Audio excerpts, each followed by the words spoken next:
Hey, what's going on, guys? It's BrainBean here again, and as the title of this video implies, today we're taking a look at Ducky's new 1-2 SF keyboard.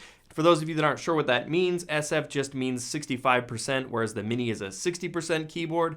But the additional keys isn't all that's new on this keyboard, so we're going to go ahead and dive into what's all new on the SF.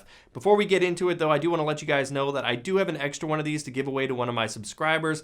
I definitely like doing everything I can to give back to you guys for supporting me, and I know you guys love giveaways. I'll leave all the details on that for you at the end of the video, but for now, let's go ahead and check out the Ducky 1-2 SF.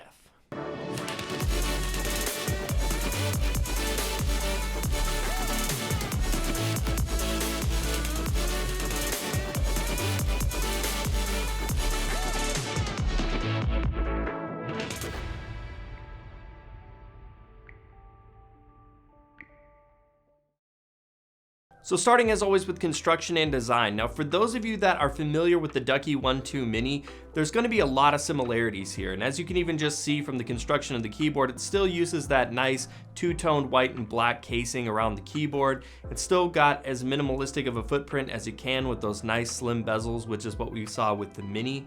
And you can still see a little bit of the Ducky branding on the backside of the keyboard, which is kind of par for the course for Ducky. And you can see here that it's got that Ducky 1-2 SF branding there, which looks good to me, and I don't mind it. I don't find it intrusive because it's on the back of the keyboard. Now, when we look at the actual layout of this keyboard now, with it being a 65% keyboard, essentially what we're gaining here are the 4 arrow keys, and then we also gain some function keys with the delete key and the page up and page down key being dedicated up on the right side of the board. Now, I personally like this layout a lot more than the 60% because for me personally, I use my Ducky 1-2 Mini with my laptop when I'm out on the go or if I'm editing or something like that. And I actually use arrow keys and the delete key particularly quite a bit when I'm editing. So I really like this 65% layout. I'm definitely going to be swapping that out with my Mini, and it's going to live in my laptop bag from now on. One thing you should be aware of though with this new layout is that the right shift key actually gets slimmed down quite a bit to make room for the up arrow key, and it will take some getting used to, and especially in things like Word, when you're in there typing, if you use that right shift key a lot and you hit the up arrow, it can really screw you up. So just keep that in mind. You will have to train your fingers a little bit if you do reach quite a bit to hit the space bar, or the shift key rather, but other than that, the layout's going to be pretty familiar for you. Because the Ducky 1-2 Mini is such a popular keyboard, and I feel like a lot of you guys that would be watching this video probably know everything there is to know about the 1-2 Mini, I don't want to rehash a ton of information for you, but I will say that this keyboard is built with superb build quality. It's nice and weighty for how big it is, and I really like that they include 2-step extendable legs on the underside of the keyboard, because a lot of times on these smaller 60% keyboards, you don't see those kind of options to raise and lower the keyboard to get good typing angles, so I like that on this one as well. And like all the other variants of the Ducky 1-2, this is available in just about every mainstream Cherry MX switch variety. So you can get it in Cherry MX Blue, Black, Brown, Red, Speed, and Silent switches. So there's bound to be a switch type for everybody, which I always like to see because it just caters to everyone's preference, meaning that you can get a board with the switches that you want.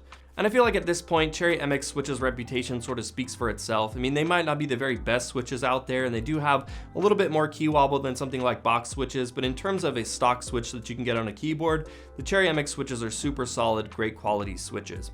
And I know you guys love sound tests, so I'm going to do a quick one for you with the Cherry MX Blues that I have in my Ducky 1-2 SF.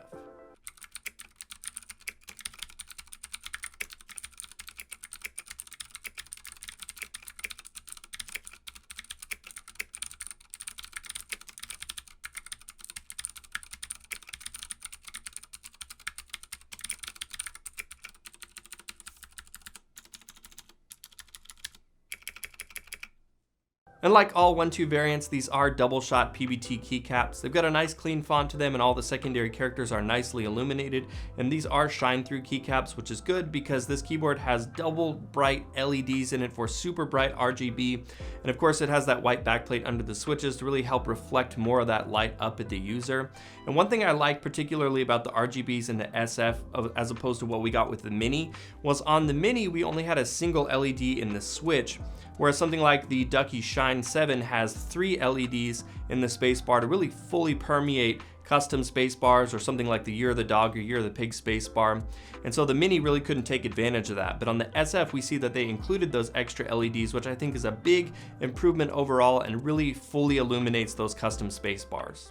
In terms of controlling the lighting, it's all done on the keyboard just like we saw with the Mini, so it doesn't use Ducky's RGB companion software, but to be fair, that software really isn't the most robust or great software anyways, and I think the onboard profiles that you can switch from just in terms of preset lighting effects all look pretty good, kind of the standard stuff we would expect to see, from light waves to that raindrop effect, or something like some reactive typing.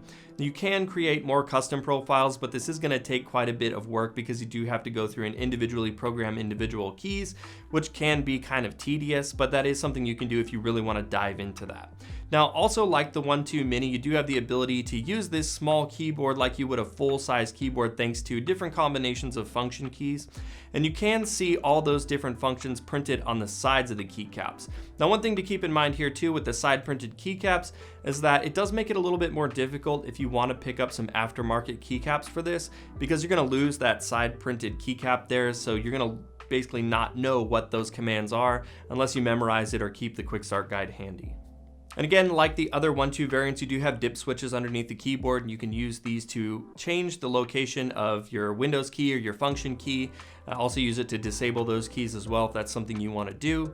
And included in the box, like all other Ducky keyboards, you do get a wired Ducky keycap puller, which is always nice because it's much better than those crappy plastic ones. It doesn't scratch up your keycaps when you go to remove them.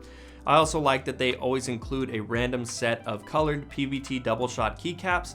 These are more meant to be accent keycaps, and they typically are available in one of 4 randomized colors that they'll throw in the box. And I think this is neat because it adds a little personality to the keyboard, and with it being random, everybody's board's going to be a little bit different, although you may not get the color that you want, which I guess could be a little bit of a bummer. And also keep in mind that these accent keycaps are not shine-through keycaps, so they do kind of stick out on the board a little bit in the dark, but other than that, I do think they look pretty cool. Now, included with all Ducky keyboards, you also get the current year of spacebar, which is something they've always done. Last year it was the year of the dog, this year it's the year of the pig. And I've always really liked this because it's just always a really cool, ornate looking custom spacebar. And when you combo that with the 3 LEDs in the spacebar with this SF keyboard, really helps make it pop. And I think anyone that doesn't use it on their keyboard is crazy because they look really cool. And lastly, included with the keyboard is the cable. Again, this uses a USB-C cable, which is pretty common with all Ducky keyboards. It is just a simple black rubber cable, which, you know, they could be a little bit nicer, but again, picking up an aftermarket cable is not that big of a deal. But I would have liked to have seen something maybe braided or a little bit more custom looking. I wouldn't mind paying a little bit more for just a cable that I feel like matches the quality of the keyboard. The Ducky 1.2 SF comes in at $110, and at that price, it's only $10 more than the Ducky 1.2 Mini is. Now, the Ducky 1.2 Mini is available in a couple of different variants, like the Frozen Llama, the white version, and the black. Currently, the SF is only available in black, although I bet if it's pretty popular, they'll probably make it in white, but don't quote me on that. But I feel like it's a pretty easy upsell unless you just feel like you're not going to use those extra arrow keys and the extra function keys, just because you do get the extra LEDs in the spacebar, which I think is a big quality add overall just aesthetically. But if you have, you know, any reason to use the delete key or the extra function keys or the arrow keys just in general, I would highly recommend spending the extra cash to just get the SF version. But with that, that's it for the review, guys. I love this keyboard, and it's going to be living in my mobile editing bag forever until they come out with something else. But right now, this is it for me. Let me know what you guys think down in the comments below. Like I said, I am going to be giving one of these away to one of my subscribers. All you have to do to be eligible to win that, like I said, is 1, make sure you're subscribed to this channel. 2, make sure you leave a comment down below so I know who's here and who's entered into the video. And you can give this video a like if you enjoyed it to show your support. I'm going to be announcing the giveaway winner on my Twitter at BrainBeanGaming, so make sure you're following me over there. I also post things about other exclusive Twitter giveaways, or also just little hints at things that are coming out on the channel soon. So there's a little bit there too, not just giveaway related stuff for you there that you can check out. But anyways, guys, that's it for the video. Thank you so much for watching. Good luck on the giveaway, and I will see you in the next one.